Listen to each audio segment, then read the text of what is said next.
Hello नमस्कार प्यारे साथियों, कैसे हो आप सभी लोग। आशा करता बहुत अच्छे होंगे। हम लेकर आए हैं कंप्लीट बायोलॉजी के इम्पोर्टेंट क्वेश्चन जो आपके एग्जाम में हर ईयर देखने को मिलते हैं। तो चलिए वीडियो को स्टार्ट करता हूं बिना टाइम वेस्ट किए। फर्स्ट क्वेश्चन रहने वाला यहाँ पे हमारा, अनिषेक फलन पर संक्षिप्त टिप्पणी लिखिए। निषेचन के बाद अंडाशय फल में परिवर्तित होता है, लेकिन कभी कभी बिना निषेचन के ही अंडाशय फल में विकसित हो जाता है, तो इस प्रक्रिया को अनिषेक फलन कहते हैं तथा इससे प्राप्त फल को अनिषेक फल कहते हैं। जैसे केला, पपीता, संतरा, नाशपाती, अनानास आदि। अनिषेक फलों में बीजांड बीज में परिवर्तित नहीं हो पाते, अर्थात फल बीज रहित होते हैं। नेक्स्ट क्वेश्चन है, विपुंसन पर संक्षिप्त टिप्पणी लिखिए। उत्तर है, किसी द्विलिंगिक पुष्प में नर जननांगों पुंकेसर परागकोश को उनके परिपक्वन से पहले ही काट दिया जाता है। या काट देने की प्रक्रिया को विपुंसन कहलाती है। विपुंसन की प्रक्रिया कृत्रिम संकरण में पुष्प के स्वपरागण को रोकने के लिए की जाती है। विपुंसन या वंध्याकरण में पौधों की द्विलिंगी पुष्प के परागकोशों को उनकी कलिका स्थिति में ही चिमटी से निकाल लिया जाता है। एवं इसे पुष्प का मादा जनन के रूप में चमन किया जाता है, उसे ही विपुंसन कहते हैं। नेक्स्ट क्वेश्चन है यहाँ पे जो वेरी इंपॉर्टेंट क्वेश्चन है ना, हर ईयर एग्जाम में आपको देखने को ही मिलता है। बहुभ्रूणता पर संक्षिप्त टिप्पणी लिखिए। प्रायः एक बीज में एक ही भ्रूण का विकास होता है, लेकिन कभी कभी एक ही बीज में एक से अधिक भ्रूण विकसित हो जाते हैं, तो इस घटना को बहुभ्रूणता कहते हैं। बहुभ्रूणता की खोज सर्वप्रथम एंटोनी वान ल्यूएनहॉक नामक वैज्ञानिक ने संतरे में की थी। नेक्स्ट क्वेश्चन है, दोहरा निषेचन पर संक्षिप्त टिप्पणी लिखिए। जो वेरी इंपॉर्टेंट क्वेश्चन रहने वाला, हर एग्जाम में आपको देखने को मिलता है। उत्तर है, पराग नलिका में दोनों नर केंद्रक नर युग्मक की तरह कार्य करते हैं तथा भ्रूपोष में पहुंचने के बाद इनमें से एक नर युग्मक अंड निषेचित हो जाता है तथा दूसरा नर युग्मक द्वितीय से निषेचित हो जाता है। अर्थात यह एक ऐसा ही भ्रूणकोश में दो बार निषेचन की प्रक्रिया होती है। इस प्रक्रिया को दोहरा निषेचन या द्विनिषेचन कहते हैं।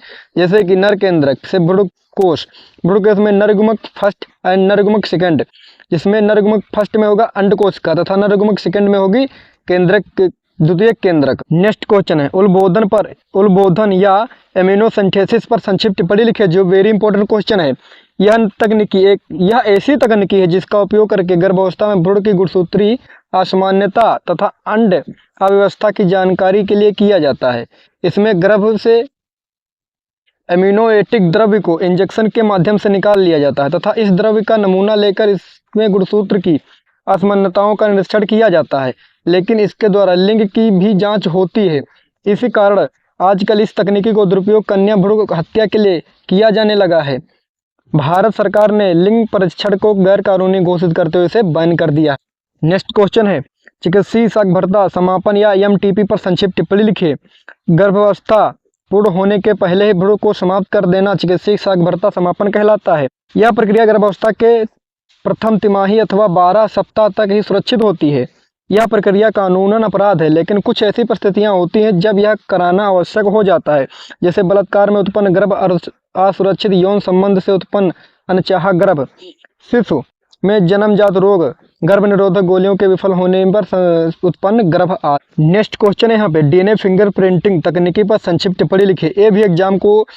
ये क्वेश्चन भी आपको एग्जाम में हर ईयर देखने को मिलता है।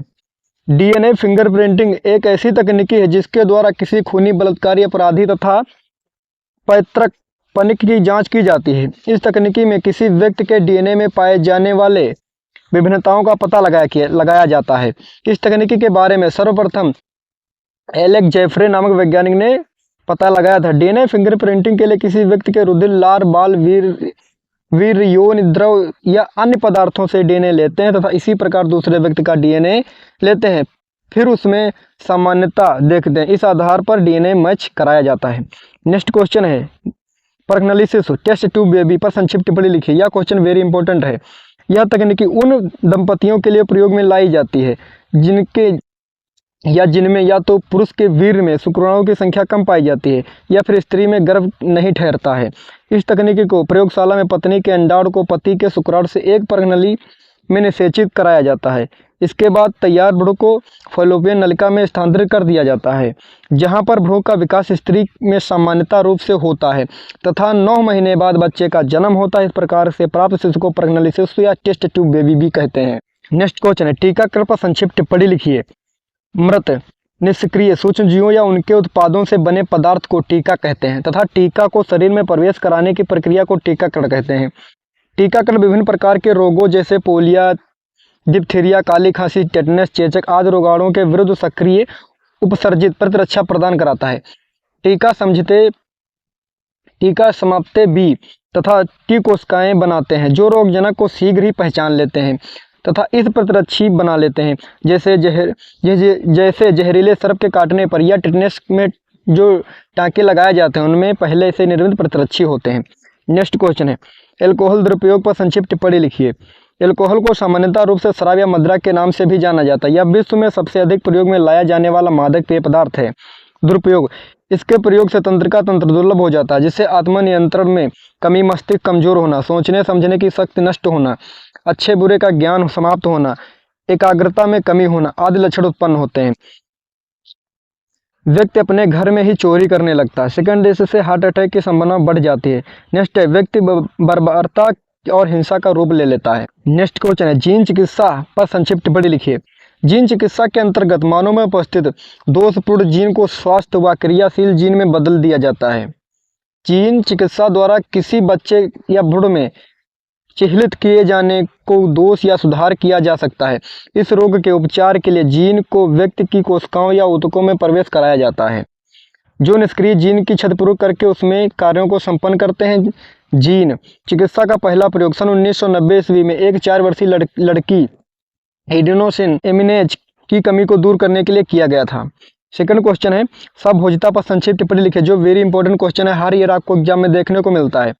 दो जीवों के बीच होने वाली ऐसी पारस्परिक क्रिया जिसमें एक जीव को तो लाभ होता है लेकिन दूसरे को ना हानि होती है और ना ही लाभ होता है, तो इस संबंध को सबभोजिता कहते हैं। जैसे आम के पेड़ तथा आर्कटिक के संबंध में, व्हेल मछली तथा बार्नेकल के संबंध में, पायलट मछली तथा शार्क मछली के संबंध में, जैसे कि आपको यहाँ नीचे दिखाया गया है। फर्स्ट जीव तथा सेकंड जीव। जो फर्स्ट जीव है निर्भर है दूसरे जीव पर, जो दूसरा जीव है निर्भर फर्स्ट जीव पर। जब फर्स्ट जीव को लाभ होता है तो सेकंड जीव को ना तो लाभ होती ना तो हानि होती। नेक्स्ट क्वेश्चन है, जैव उर्वरक पर संक्षिप्त टिप्पणी लिखिए। विभिन्न प्रकार के जीव अपनी जैविक क्रियाओं के द्वारा मिट्टी में पोषक पदार्थों की मात्रा में वृद्धि करते हैं। इन्हें ही जैविक उर्वरक कहा जाता है। ऐसे सूक्ष्म जीव होते हैं जो मृदा की उत्पादन शक्ति बढ़ाते हैं। ये फसलों को अकार्बनिक पोषक पदार्थ उपलब्ध कराते हैं, जैसे कि राइजोबियम, नॉन स्टॉक, एनाबिना आदि। ये रासायनिक उर्वरक की तुलना में अत्यधिक उपयोगी होते हैं क्योंकि ये रासायनिक उर्वरक से सस्ते होते हैं तथा मृदा की उर्वरक शक्ति को नष्ट नहीं होने देते हैं, जबकि रासायनिक उर्वरक के उपयोग से दिन प्रतिदिन मृदा बंजर हो रही है, साथ ही पर्यावरण पर बुरा असर पड़ रहा है। नेक्स्ट क्वेश्चन है, बायोगैस पर संक्षिप्त टिप्पणी लिखिए। बायोगैस विभिन्न प्रकार की गैसों का मिश्रण होता है जो अवायवीय सूक्ष्म जीवों के लिए द्वारा घरेलू तथा कृषि अपशिष्ट पदार्थ का उपयोग करके बनाई जाती है। बायोगैस में मुख्य रूप से मेथेनोबैक्टीरियम पाया जाता है जो मीथेन का उत्पादन करते हैं, अर्थात बायोगैस में मीथेन की मात्रा सर्वाधिक होती है। इसे गोबर से तैयार किया जाता है, इस कारण इसे गोबर गैस भी कहते हैं। इस गैस का प्रयोग मुख्य रूप से खाना बनाने तथा प्रकाश उत्पन्न करने में किया जाता है। नेक्स्ट क्वेश्चन है, बीटी फसल पर संक्षिप्त टिप्पणी लिखिए। बीटी एक अनुवांशिक रूपांतरित फसल है। इसे जैव प्रौद्योगिकी की सहायता से तैयार किया जाता है। इसमें बैसिलस थोरेंजिनिस नामक जीवाणु का उपयोग किया जाता है। यह बीटी फसल उत्पन्न करता है। जब कोई कीट फसल को खाता है तो विष उसके आहार नाल को क्षतिग्रस्त कर देता है, वह कीट मर जाता है। यह फसल कीट प्रतिरोधी होती है, जैसे बीटी फसल, बीटी बैंगन, बीटी टमाटर आदि। प्रतिबंध एंजाइम पर संक्षिप्त टिप्पणी लिखिए, जो वेरी इंपॉर्टेंट क्वेश्चन रहने वाला है। प्रतिबंधन एंडोन्यूक्लियस एंजाइम अनुवांशिकी अभियंत्रिकी के सबसे महत्वपूर्ण एंजाइम है। इसको आणविक कैंची चाकू कहा जाता है। इसकी खोज का श्रेय अर्बर को कहा जाता है। प्रतिबंधन एंजाइम डीएनए को अपशिष्ट स्थलों पर काट सकता है। ये जीवाणु द्वारा प्रतिरक्षी साधन के रूप में संश्लेषित होते हैं। आप यह स्ट्रक्चर भी देख सकते हो। नेक्स्ट क्वेश्चन है, परजीविता पर संक्षिप्त टिप्पणी लिखिए। दो जीवों के बीच होने वाली ऐसी पारस्परिक क्रिया जिसमें एक जीव को तो लाभ होता है लेकिन दूसरे जीव को हानि होती है, तो इस संबंध को परजीविता कहते हैं। जैसे मनुष्य तथा खटमल के बीच संबंध। परजीविता, फर्स्ट जीव तथा सेकंड जीव। फर्स्ट जीव को लाभ तथा सेकंड जीव को हानि होती है। नेक्स्ट क्वेश्चन है सौंपकर्ता पर संक्षिप्त टिप्पणी लिखिए, जो वेरी इंपॉर्टेंट क्वेश्चन रहने वाला है। दो प्रजातियों के बीच होने वाली ऐसी पारस्परिक क्रिया जिसमें दोनों प्रजातियों को एक दूसरे के कारण लाभ होता है, तो एक संबंध को सौंपकर्ता कहते हैं। इसमें दोनों जातियां एक दूसरे पर निर्भर होती हैं, जिसे पादप शैवाल के संबंध में सौंपकर्ता फर्स्ट जीव को लाभ तथा सेकंड जीव को भी लाभ होता है। नेक्स्ट क्वेश्चन है खाद्य श्रृंखला पर संक्षिप्त टिप्पणी लिखिए, जो वेरी इंपॉर्टेंट क्वेश्चन रहने वाला है। खाद्य श्रृंखला व श्रृंखला ऐसी होती है जिसमें एक जीव दूसरे जीव को खाता है तथा उस जीव को किसी भी अन्य जीव द्वारा खाया जाता है। खाद्य श्रृंखला का अंतिम स्तर अपघटक होता है, जो मृदा उत्पादक व उपभोक्ता के जटिल कार्बनिक पदार्थ का अपघटन करके उन्हें सरल अकार्बनिक पदार्थ में तोड़कर उनका पुनः चक्रण करता है, जैसे कि उत्पादक, उपभोक्ता, अपघटक। एग्जाम्पल के रूप में घास, टिड्डा, मेढक, सर्प और बाज। नेक्स्ट क्वेश्चन है बायोस्फीयर पर संक्षिप्त टिप्पणी लिखिए। जैवमंडल या बायोस्फीयर पृथ्वी का वह भाग होता है जहां सजीव निवास करते हैं। यह स्थान मंडल, जल मंडल तथा वायुमंडल से सम्मिलित रूप से विद्यमान होता है। प्राय यह जल में समुद्र तल से 6 किलोमीटर नीचे, एक वायु में स्थल से 8 किलोमीटर ऊपर तक पाया जाता है। नेक्स्ट क्वेश्चन है हॉट स्पॉट पर संक्षिप्त टिप्पणी लिखिए। तप्त स्थल या हॉट स्पॉट पृथ्वी पर पादपों एवं जंतुओं की दुर्लभ प्रजातियों की घनी आबादी, उच्च जैव विविधता के क्षेत्र होते हैं, जो मानवीय गतिविधियों द्वारा नष्ट होने के खतरे का सामना करते हैं। ये जैव संवेदी क्षेत्र में कहलाते हैं। भारत उपमहाद्वीप में इंडो बर्मा, पूर्वी हिमालय तथा पश्चिमी घाट प्रमुख हॉटस्पॉट क्षेत्र हैं। नेक्स्ट क्वेश्चन है रेड डाटा बुक पर संक्षिप्त टिप्पणी लिखिए।